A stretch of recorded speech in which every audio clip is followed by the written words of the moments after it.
Welcome to the Creative Life Podcast. My name is Caroline and I am your host. And today on the podcast, we have got a real treat for you all. We have the amazing, wonderful, talented, authentic, intelligent, I can't say enough nice words, Joseph Terrell. Many of you may know Joseph from the band Mipso. If you're a Mipso fan and you found us today, welcome. We're glad you're here. I hope you enjoyed this really fantastic talk with Joseph, talking about what his life on the road for the last 10 years as a very, very busy touring musician, performer, creative has been like, and also what he's up to now and his whole story. I've known Joseph incredibly long time. I've known Joseph his entire life. I can say that safely. I think I met him when he was first just a few days old because he is, by sheer cosmic luck, my cousin. So I'm really thrilled to have him on the podcast today. And I know you're going to be interested to hear what he has to say as well. So without further ado, here is Joseph.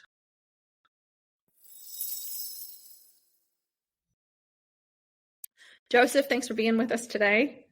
And I'm hoping you can just sort of start off by telling me in your words, some of this I know, but I'd love to hear you tell it, just your story of how you got to where you are. Yeah. Well, where am I? Where are you? That's a good question. Start with that. Where are you right now? Well, I'm in New York. Actually, I moved to New York, Brooklyn specifically, just last week. But I've lived in North Carolina for almost all of my life, and I am a touring musician, songwriter, singer, both in my band called Mipso and also solo.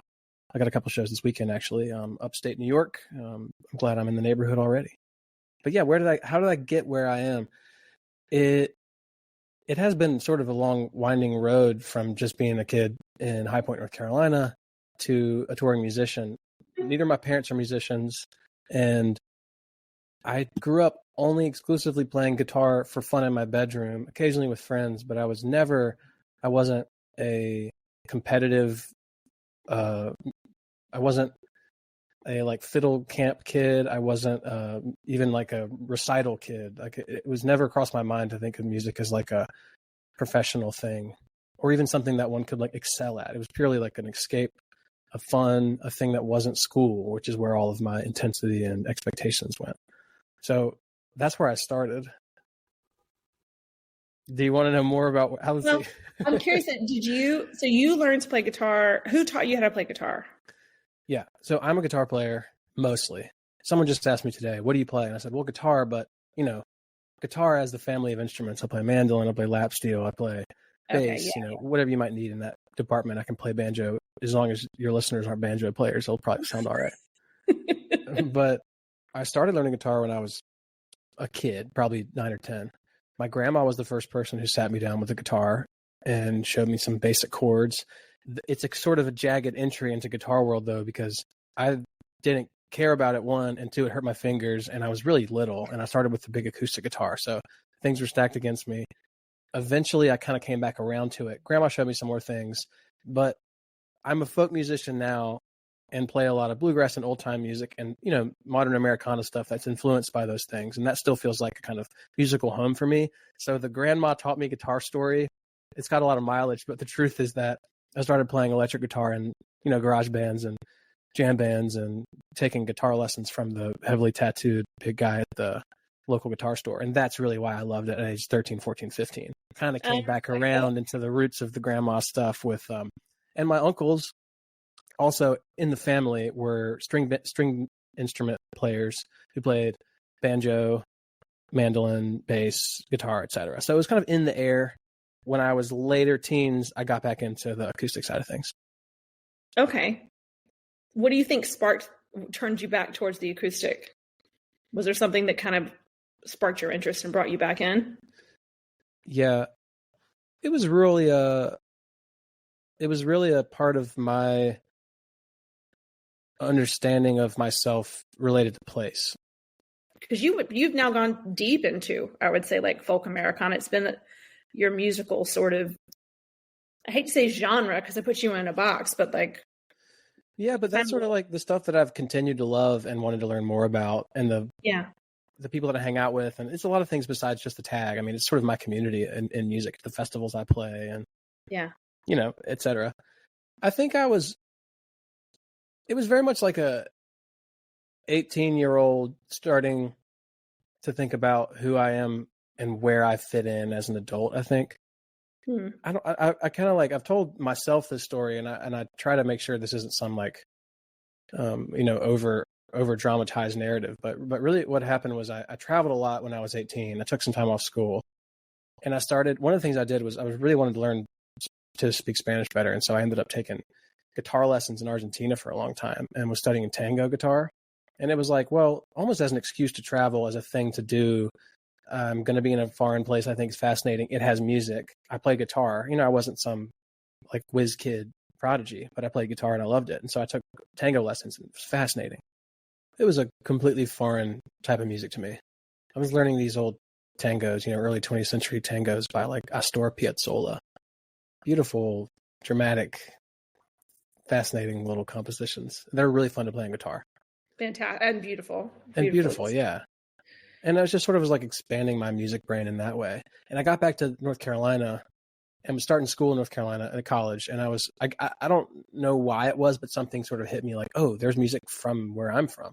And I kind of know some about it. And I was never, like I said, like I wasn't raised in the cradle, like with a dad who played fiddle, or like going to these fiddle camps that a lot of my peers are like fiddle players that started when they were 4 years old, and they grew up doing competitions. And it's much more of like, they're just washed in the blood, they're steeped in it. Yeah. It was in the air for me, but it wasn't the thing that I did. For a lot of kids who play music at that age, it's like the way that like gymnasts do gymnastics or something. It's just so much more intense and competitive. And for me, it was like around. But I came back when I was 18, and I suddenly got kind of fascinated in it and just started to listen to a lot of old, the genre of like roots music or traditional music. It's like pretty broad, and it can mean a lot of things. And I just was drawn to both listening to recordings and learning those tunes, meeting friends and kind of learning things from them, but also like it's a fun place to learn about bluegrass or old time in North Carolina, because there's so many old musicians, not all of them elderly, but older people that you can actually go and physically visit and sit around with. So there were people that I was just like learning from face to face. So it became just the thing I was doing for fun. That's great. And that's how that music is taught. I mean, that's how they all learned it too. Nobody learned it in school. It does seem like there's no substitute for that on some level, although like there's now been like a traditional music program at Berkeley or New England Conservatory or wherever for a long time. So it has been like institutionalized the way that jazz has. But I do think there's something kind of more to the point when you're sitting with somebody and learning it from them. Yeah. And I would say, I mean, I'm not a jazz musician, but I know a lot of jazz musicians who have anecdotally mentioned to me that they think that jazz academic programs are kind of anti-jazz. So it might be the same thing with traditional music, that when you're getting away from the traditional means of conveying it and teaching it and absorbing it, that you lose a little bit of something. It's like, yeah. And what is that thing? Like by freezing it in amber, you actually like you can look at it more closely, but it's dead now. Something like that. Yeah, and you can academicize. I don't even know if that's a word, but you can academicize just about anything, So sure. So were you involved in school music, like when you were in elementary school, high school? Like, did you do that as well? Yeah, I mean, just to say one thing about the over academicized thing.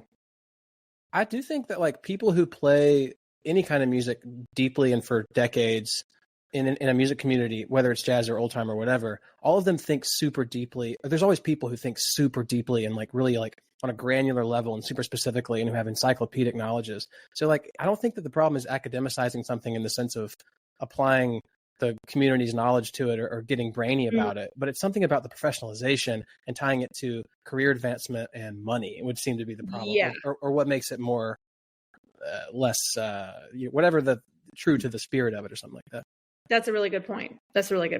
Yeah, absolutely. Yeah. Okay. So tell me, you were refinding folk, or it found you again, and you were playing more and digging in. And how did Mipso come about? Like, how did the band form? accidentally, really.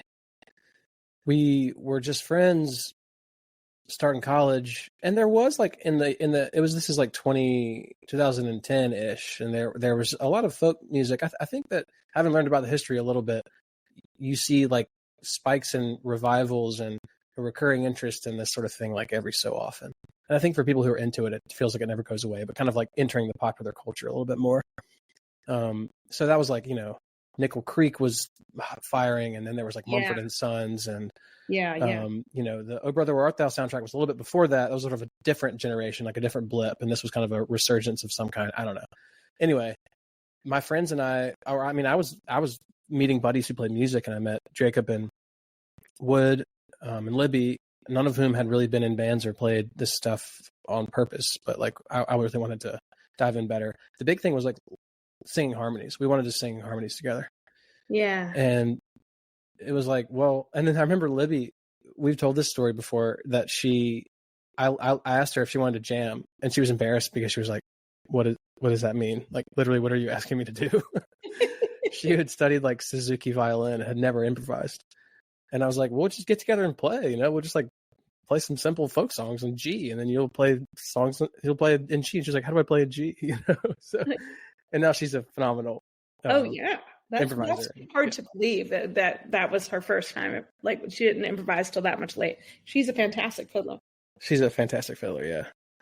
So, it was just like friends messing around, happened to be fertile ground. I think like this is where it gets into the kind of like commercial side, I hate to admit it, but as much as the creative songwriting brain side, where it just so happened that stuff we were doing felt like it was making sense on campus and people cared about it. It made sense in the moment. People kept coming to shows. We played bigger shows. And at the time it was sort of unusual for a student band to play at the grand old famous, although it's sort of a dingy rock club, and I love it. But the hallowed hall of the Cat's Cradle.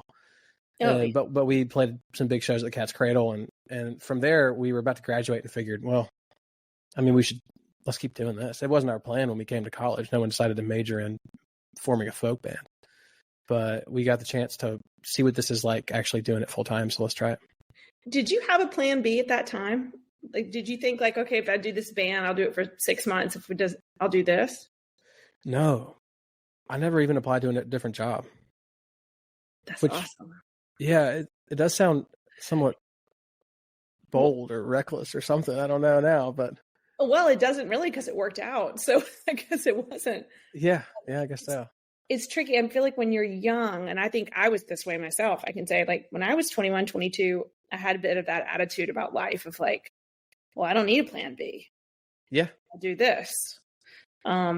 Just kind of like bold privilege of just feeling like what's really going to happen, and I guess since we've disclosed our relationship to discerning listeners, I would say too that you doing bold, moving away, being an artist, doing different things felt like really cool and like different to me. And that was like noted in my childhood of like, oh, you can, Well, that's kind. I'll take that.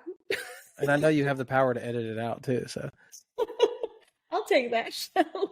No, but I mean, if you see somebody do something, I understand what you're saying. Yeah. It's, I think it's part of a kid's awareness of the paths available to them. Sure. Exactly. Yeah. No, that's true. I think we're very limited by what we see in front of us, and what the options are of the people around us, and totally. And what, that could be good and bad, but I think that's like, as far as the subject of creativity goes, how you make your life seems to speak to that just as much as like whether or not you make art. Like, are you looking at available choices and saying, actually, I want option C that I've never heard of or thought of, and creating a different path? Like, that's creativity in the way that I think people mean when they use the word, more than some of the, no offense, more like commercial standard rote stock stuff that passes for art that gets sold, to me. Right. Sure. I mean, that's a different thing. I mean, art for commerce is not necessarily creative, because that can be about just making a product totally to fulfill it. That's something different. But are you, I mean, you've made some commerce out of art, though. I mean, you have managed to find an audience and find, a path forward, which I feel like is there conflict with that? I mean, when you are making choices now, with what the band is doing now or what you're doing now, is it Definitely difficult to kind of separate the art from the commerce? I've always felt them to be in tension. For one thing, even early in the band's life, when there was still such a thing as like CD sales and some amount of physical media that kind of like put money back in the musician's pocket, even in that time, there was always a tension of how much do we tour? And touring was where for one thing, it's where you get the word out about your music. It was building the band. It was finding our audience. It was playing with other bands, playing in new cities. That was, fascinating and valuable, and very much like learning how to be on stage and meeting other musicians and collaborating with other people. So much of that was, I think valuable to me on a purely artistic side. But there'd be times when I was like, you know what, we've been on the road for 6 weeks. I don't remember what it's like to have a plant in my house or to cook anything, like basic sort of human things where you sort of lose track and just feel like totally scattered. And it'd be nice, I think, as far as the education of a young artist, to like come home and practice and just be healthy and not be like driving all day. And then you wouldn't be able to do that because you had to play more shows to kind of, once you make the decision to do it full time. And there's versions of it where I think probably would have been smarter to do it part-time if we could have had something, that would be flexible for us, so that we could have eased some of that pressure just financially, to be like, well, we're playing 15 shows this month, but if we do 5 more, then we'll be able to make a rent and have a little extra and record the next record. It was that was always a tension. Got it. So once you were on the track, it's hard to get off of the track. It was hard at least to ignore the financial side of the track. Yeah. Okay. So for those first few years after you got out of school, were you pretty much on the road most of the year, the majority of the time, or what was the cycle like? Yeah. At the beginning, it took us a little bit to get enough attention to actually book the gigs. We were driving around in the Subaru and crashing on couches at the beginning. And eventually in like years eventually kind of, honestly, it's sort of a live by the sword, die by the sword story for us, because Spotify really kicked us off at the beginning. And I'm wholeheartedly on the side of the artists that say that Spotify is the tail wagging the dog. And it has in some ways really thrown a wrench in art making in a bad way. But at the time, the reason people were hearing about us and the reason we were able to tour was because we had been put on some playlists in the early days of Spotify, before the algorithmic playlist, when it was all curated.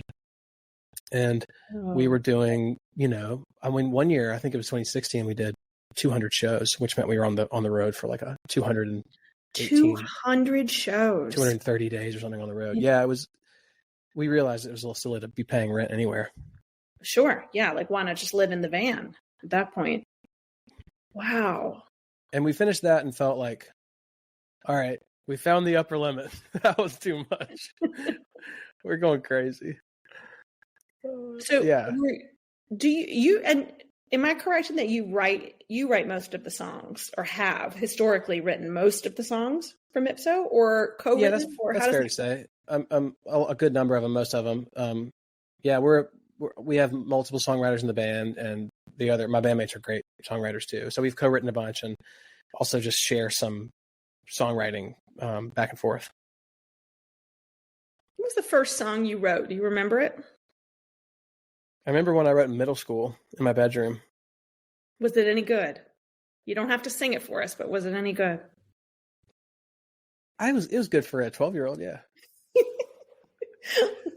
I remember more than anything, I was embarrassed. I was like, I can't show anyone this. Oh. And also I was thinking, what if it's bad? Yeah. Yeah, I remember that feeling. Yeah. That was heavy on my mind at the beginning. Mm-hmm. When did you get over that? Any day now. No, it was something I shoved down into a ball inside of me for a long time. But I think I went through a process there was like a distinct before and after period in like my later 20s, like when I was 27, I think, when I stopped liking playing guitar and making music, and I put the guitar down for a while and was like burned out on touring, and just I had gotten into the mindset of thinking there was a thing I was supposed to do. It was kind of like sophomore album slump in the way that people describe that process, where we'd had enough success with songs I wrote before I knew what I was doing, where I was like, now I have to do that again, and people expect something of me. And so now in my mind, I didn't really realize this at the time, but my job had changed from making a thing that I wanted to make into performing a version of myself again so that people will like it again now that I've gotten the validation that what I made was what they like. And that's no way to make music or any art, I don't think. I think it's actually that kills it. Right. I mean, I could see that would be a very negative loop to catch yourself in and then not totally see the way out. So you stopped for a while, you took a break. Did you think it was a break, or did you think you were stopping? Well, I think that was part of the fear involved in that moment, was being able to see turning 30 and realizing, okay, I love so many things about this, but if this isn't what I want to do for a long time, I better I have to do something. I don't know. I just felt like, am I going to get stuck in something and be like poor and unhappy and living in a van? That's a possibility, So yeah. I guess I had to reckon with, am I really committed to making art? Is this just a band that I'm in for fun with my friends that has the chance to play music? Or is this who I am and what I want to be and what I want to do and how I want to spend my time after this also? So that sounds like a pretty textbook quarter life crisis. I guess I was there. My Saturn return. Yeah, I mean, that pretty much everybody goes through in some degree or another. Yeah. And the band didn't break up, and it wasn't like that kind of. It was just more like a pause, I guess, and then. No, but we could have made a really good VH1 behind the music that year for sure.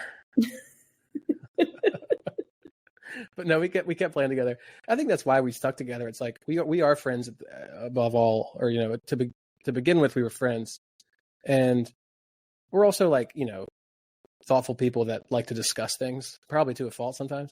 Yeah. But we did so much talking, and part of the way I was trying to solve this for myself was like go. It was like in some ways I was like running from the question by doing more, but I really pushed us to record 2 albums that year, and we recorded the second one before we even released the first one. And so there was some kind of like visceral artistic satisfaction in that. Like, that's the answer to the question. You're making something, you see it happening, but we were just like the road thing, recording 2 albums in a year was like a hellacious pace, and we kind of like got burned out on that. Yeah. Do you like being in the studio in general? I love it. Yeah. What about it do you think what's the fun part? Being surprised. I think that's part of the best part of all of it, and why playing live is better than listening to yourself on a recording. If a song was a song, period, then I could just do it over and over with the same recording. But when it's happening and you're listening, and it's almost like you're letting other things in the room decide what you play, that sort of improvisational feeling is really the core of it for me. So have a lot of the band's ideas, and I guess the same question for your solo work, is that coming to you in the moment in the studio? Or is some of that, do you guys hash that all out before? Ideally, the studio, in my experience, the studio will have space for figuring it out as you go along. I think, every studio session is more enjoyable and productive when there is some kind of plan and you're on the same page about what you want to do. But to me, it really feels the most exciting when everyone, rather than feel like they're doing a coloring book and painting by numbers according to a plan that can't be changed, when they're actually like, oh, what about this? What about this? I'm going to change this. That's, I think, the key ingredient that can make a studio session feel like, oh, we really made something special. When you're in there solo, what provides that kind of feedback for you? And it's a really interesting timing for that question, because I'm making a solo album right now that I want to be really basic and pretty much just guitar and vocal. And I've never made an album without collaborators and friends involved. I've made an album that ends up coming out only as my name. Like, I've made a solo album before, but I had buddies involved at different steps. And there was always that back and forth, that feedback, that even if you're not explicitly asking someone as if you don't know, is this good? Is this good? You're finding things by, playing with other people. But so for the first time right now, I'm kind of like, I'm actually asking that question. Do I need to have someone that I can like bounce this off of? Or should I really try to do this whole process fully for myself, by myself, to make it feel as me as possible? Have you tried, how do you give yourself feedback? Do you give yourself feedback? Are you able to do that in a functional way, really? It takes time. In the moment, I don't know. It feels like recording is part of the feedback. A way of getting outside of yourself, stepping back, listening to yourself as objectively as you can, without an investment in what you made. So sometimes that's what I meant about taking time. Like, I might have to record something and wait a few weeks and come back to it and be like, oh, well, on the practical level, that's too high for my voice and I played it way too fast. But also, like, I don't, that verse doesn't, what's the point of that verse? Like, I don't feel it at all. But that's hard. It's really hard to like do a thing 30 times and still be able to step back and be like, can I hear it afresh? Can I hear it as a person who's never heard it would? It's like you almost have to disassociate it from yourself, like depersonalize it from the fact that it even is you at all. Totally. Which is so weird, right? Because it's the most personal thing. Yeah, especially if you're writing it and you're playing and you're doing I think that's like, to me, that what you said, the depersonalizing it is kind of like the way I approach it, the whole thing, ideally. Like, I never would sit down and be like, I'm going to write a song in A about a train that's 113 beats per minute. It's like, you've just killed every possible. It's a hit, Joe. It's a hit. Yeah, exactly. There's no way. Like, you've got to like take yourself out. For me, I'm saying I have to take myself out of the process for it to be enjoyable from the start, from the first note, which is it's a good life. It's a good attempt. It's always hard, I think, but. Yeah. Well, there's no learning and growth without feedback. That's just like the way the brains work. So if we don't have feedback from some source, intrinsic or external, then we don't move forward, and part of that is failure. There has to be a trial and a failure, big or small, in order to receive feedback, in order to loop back around again and make the next attempt. So do you think you can give feedback to yourself in the meaningful way? Certainly. I think in great teaching, that's one of the things you're trying to teach somebody how to do, is to give themselves their own feedback. And some of that is like, teaching, like, somebody once said, one of my mentors, about teaching music and being a music teacher, is what you're really teaching somebody to do is you're teaching them how to practice without you. If you can teach them to practice without you, then they can do anything. Because they know how to structure their time. They know how to listen to themselves and give the feedback that a teacher who knows how to give feedback can give them. But feedback and the way you give feedback as a teacher is just about the most important thing that you do. It makes me wonder how much of my whole music life was shaped by not having teachers. Well, I think I was always looking for informal teachers, but probably the reason I was excited about it at the beginning was that it existed for me completely outside of the formal teaching world. Yeah. But something was giving you feedback, I'm sure. Something, not a formal teacher-student relationship, but it sounds like even just the fact that you were jumping in with the old guys playing folk music, that was super valuable. Totally. I felt like the kid, forever. It was like you had to kind of like humble yourself just to show up. Yeah. But I think another kind of feedback is like feedback from an audience. Totally. Which, in sharing a moment in a community, like doing art together thing, beautiful. It's like a human meaningful thing. But I think feedback in like a pedagogical way, probably not, right? Like it's much more like, I don't know. I think that's dangerous for what do you think? Well, no, I think it's feedback. I think all feedback is feedback. Like it's sort of, you're in a formal teaching scenario, you're trying to create a loop for somebody so that, there's this loop of you give an instruction, they try something, there's either a success or failure, they get feedback or you give them feedback from that.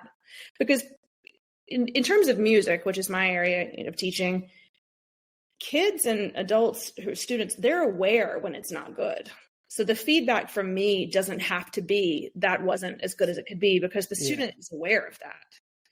It's more like the feedback it's the yes and.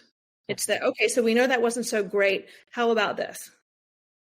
Or let's look at this a different way. It's like a redirection in a way. So the feedback is not always just it's not a one-way street of just like coming back, like it's a check mark or a minus. It's not just a grade.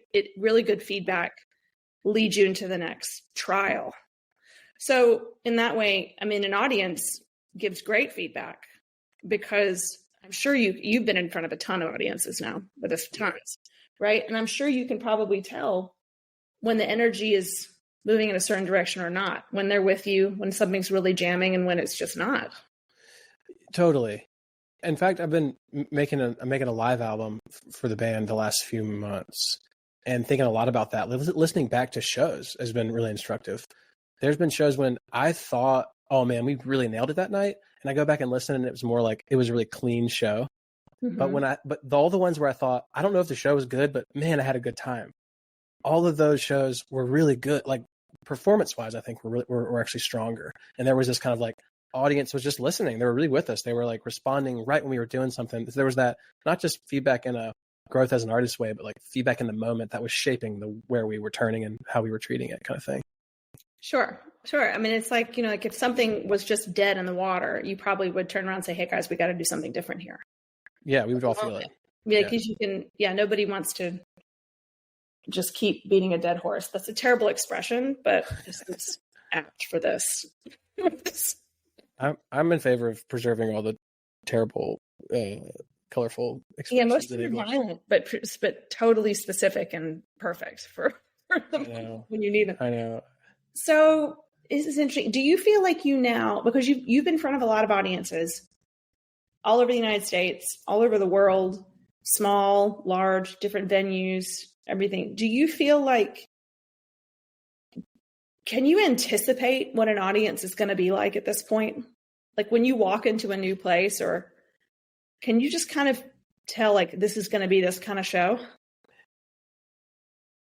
I can always be surprised. But yeah, I'd be lying to say that I don't make assumptions, and they're often right. But based on the space, there's all kinds of variables. When you walk into a place for sound check, you can see about the space, you can see about the sound system, and hopefully you're traveling with somebody who's running your sound. But if not, you meet that person who has a lot to do with how it actually sounds. And it's like, if you ever go to a wedding where there's someone trying to play meaningful music for the ceremony, and they're just in the corner without amplification, and the people in the back can't hear them, and then they're giving the vows and they can't hear them. It's like, okay, they can say the literal exact same thing, but for the old guy in the back, if he could hear them, he would find it meaningful. Like there's so much like logistic mediation between the performance and the night being meaningful, or the crowd being like good or bad or whatever in between. But yeah, there is all those other variables taken care of. There is a kind of like mysterious communal energy that has a lot more to do with the people in the crowd and their attention than it does like the type of seats or the number of people or how far away they are. All those things can contribute. Like I think if you're up close and personal with somebody and it sounds really good, you have less in the way for you to like be present and really all sink into this together. But even with all, there's something that's hard to describe or teach or be very specific about. It's sort of mysterious to me. Yeah. I interviewed somebody else for this podcast who's a stand-up comedian, and she said a very similar thing. It's interesting. And it's a kind of an undefinable, like, you'd be like, oh, nope, can't do that one tonight. And you just kind of No. And the more you do it, you start to, but it is undefinable in that way. You just kind of feel it. I think I like stand-up. I don't watch tons of stand-up, partly because bad or struggling stand-up is so painful to watch. I'm sure if you're really into it, that's like part of the fun, part of the sport of it, right? Maybe so, yeah. But I get that feeling of walking on stage. And I've done you play solo, when you walk out on stage as one person, there's nothing. It is wild. It's a cool feeling of it's just me and hundreds of people or however many staring at me. Do you prefer the solo stuff now that you're doing more of it, or do you feel like maybe preference isn't the right word, but what's the difference? What's the difference? Playing in a band gives you constant opportunities to be surprised and to communicate with people in all the ways that like staying up late and having a drink and talking to your best friends are fun. It's also fun on stage. You're interacting, you're communicating, and you're letting someone, ideally someone that you trust, change and improve your own idea. I just think that's the coolest thing that there is. And I'll be earnest about it and love it forever. But playing solo can give me a more like uncut, pure version of that great feeling of making something in real time based on the room of people. And it is a real powerful feeling when you know that you're going well and you're flowing with the song and everybody's right there with you. That's not like anything else, I think. What does flow feel like for you? I was going to ask you about flow. This feeling of like, this could be when you're on stage, could be when you're in the studio, could be when you're just noodling at home. What does it feel like when you hit flow? It feels like the absence of decisions. It's a way of feeling forward rather than thinking forward. I think about it a lot. I've gotten another great return that I've made in recent years is I've gotten more interested in Quakerism, which is how I grew up going to church with my family. We call it meeting.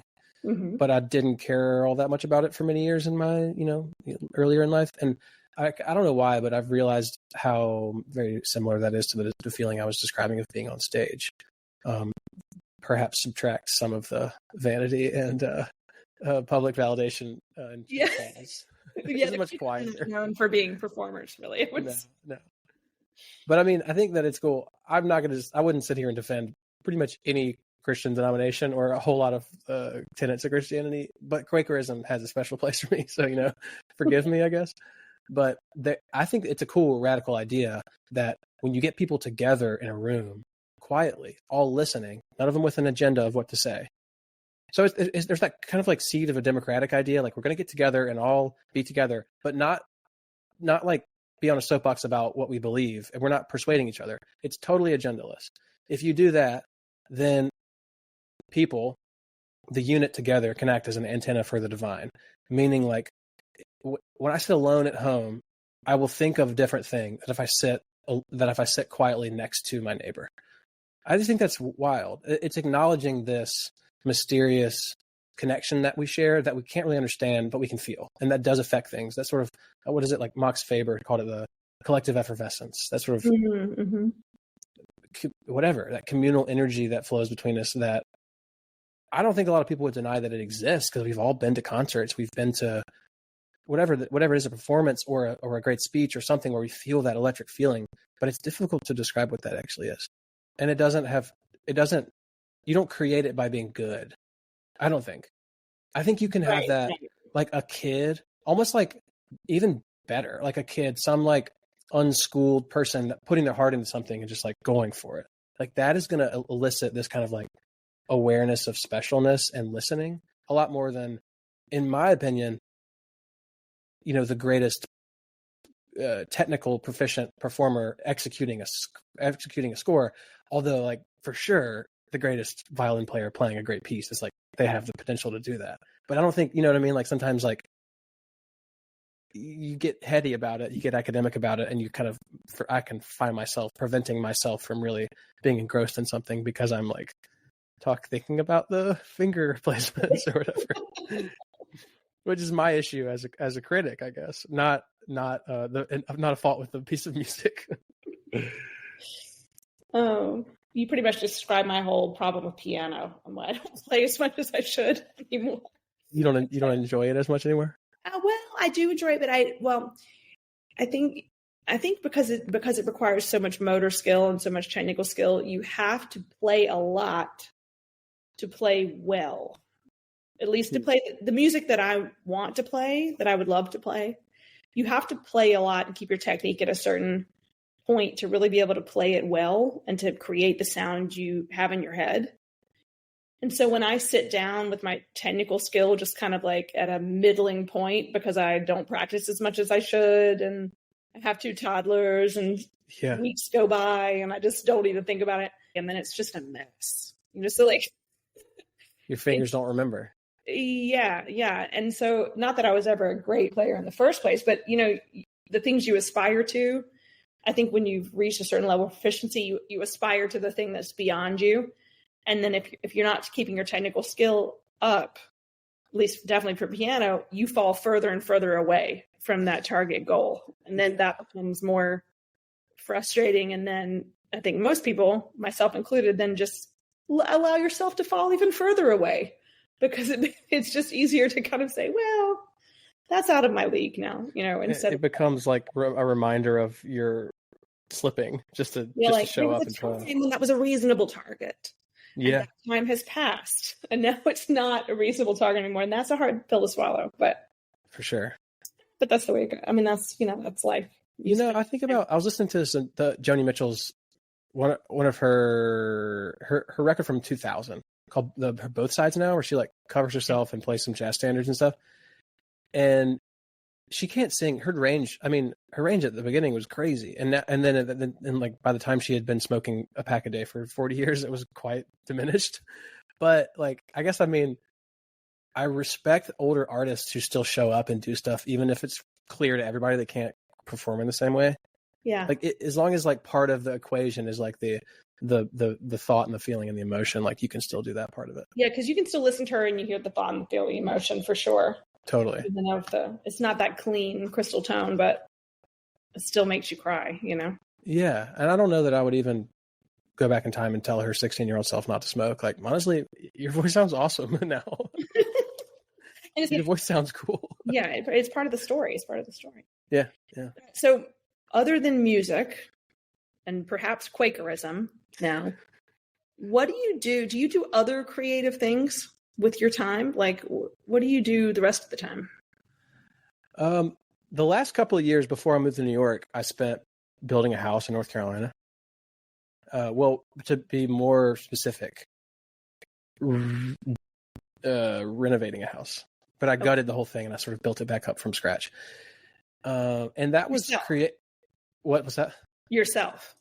I did it myself. I asked for friends' help a lot, but pretty much most every day I was there alone and did it myself. Yeah. And I was just learning how to do that stuff. And I think it felt creative almost the whole time. Was it fun? There were whole weeks where I would have said no. But yeah, it was. I was learning a ton, and I was like learning by messing up, and like I would mess up plumbing and my crawl space would be just flooding and I'd be screaming and crawling around trying to find the valve to turn off. Like, there were like disaster moments, but yeah, I would say it was creative. And one thing that surprised me was that a lot of times I didn't want to listen to music at all. So people would come and work with me, and after like an hour, they'd be like, do you ever like trying to not be judgmental? Do you ever listen to music while you work? I'm like, oh yeah, totally. Let's throw on some tunes. But like, honestly, if it had been me alone, I would have just cruised right on from breakfast to lunch, just in the silence and enjoying that. Yeah. So I think it was probably, speaking of Joni Mitchell, I've heard her say, she refers to that kind of non-musical time as crop rotation. Oh, that's good. And she would paint. I was painting walls. So I don't know if that counts, but I was making stuff. Yeah, totally. Well, so did you finish the house? Yeah. What's happening with the house? Because now you live in New York. What's happening with the house? Yeah. I have a buddy living there who pays me rent. He covers my mortgage, so I feel lucky there. I love it, and I want to live there. The reason I moved is because I moved in with a woman who I love. So there's that reason. It's a great reason to move. That's a great reason. Yeah. Do you think y'all will stay in New York, or is the jury out on that? We're both up for a North Carolina move at some point, but we'll see. I didn't move here with a timer ticking. I wanted to move here with this will be fun for its own reasons. It doesn't have to be like a temporary stint away. We'll see. Mm-hmm. Well, cool. Yeah. The house is there. It's there. It's finished. It's beautiful. It's waiting for you. Yeah.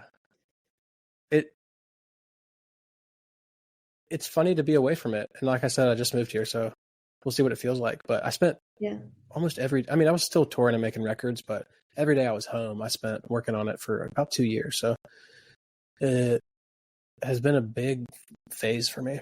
Yeah. What are you working on now? Or I know you just moved, but what are you planning to work on now in these next few months? Yeah. I'm finishing up this live record, which has involved a lot of listening to old recordings, and that got old quick. I'm really glad I've done it. I'm really going to be proud of it. But basically, we recorded a whole album release tour with the band, and I went back, and the only way for it to be really good, I think, was for someone to put a bunch of editorial time into it and really figure out, well, when we played this song in Sacramento, was that a good version? And when we played in Portland, was that a special version? And so I listened to I don't know how many hours of myself singing, which was sort of painful in a way. And I finished that and I was like, I'm glad we don't have shows for a little while because I'm sick of these songs. But yeah, I'm in the beginning phases of a process. I've written a ton of songs while I was making my house. And I finally, before I left, got a friend over who plays fiddle and a buddy who records music to just I was like, I'm going to see, I put all these wooden walls in and wooden floors or wooden ceilings. So I want to record in this space the songs that I wrote while I was building it. So that was the first recording session towards something that might turn out to be an album, but I've got, I think, more to do as I try to look at it objectively and decide if it's good. Nice. And you're going to play some shows, I guess. Playing some shows. Yeah. Yeah. And then getting used to the city and scraping up some cash and doing things here and there while I'm not touring. Sounds good. Yeah. If you're not going to do music in a day, you're going to have a day off, what are you going to do? Walk around. Mm-hmm. Cook. I still feel like playing music is a treat because in the process of doing this for a living, it comes with so many other, social media alone. It's just if you pay attention to it as a network of people that you can care about, even non-cynically, if you think it's a good thing, it takes time to do it. And that's not time on the instrument or writing. But I like to wake up and I have writing exercises I do in the morning. That just feels like the best way to start the day. I would definitely do that on a day off. Mm-hmm. And what do you want to be when you grow up? A songwriter. Would you rather be songwriting or singing, do you think? Or performing and playing? Do you like the songwriting more? I think if I could never write a song again, it would hurt me more than if I went blind and deaf and broke my throat. Oh, gosh. No, maybe not. That sounds like it'd affect every other part of my life. This is so great. I might have to have you back again because you're so eloquent and thoughtful. Well, thank you, but I think I feel comfortable talking to you in that we've done it a lot. So thanks for the opportunity to think through some of these things. Joseph, thanks so much for being with us on the podcast today.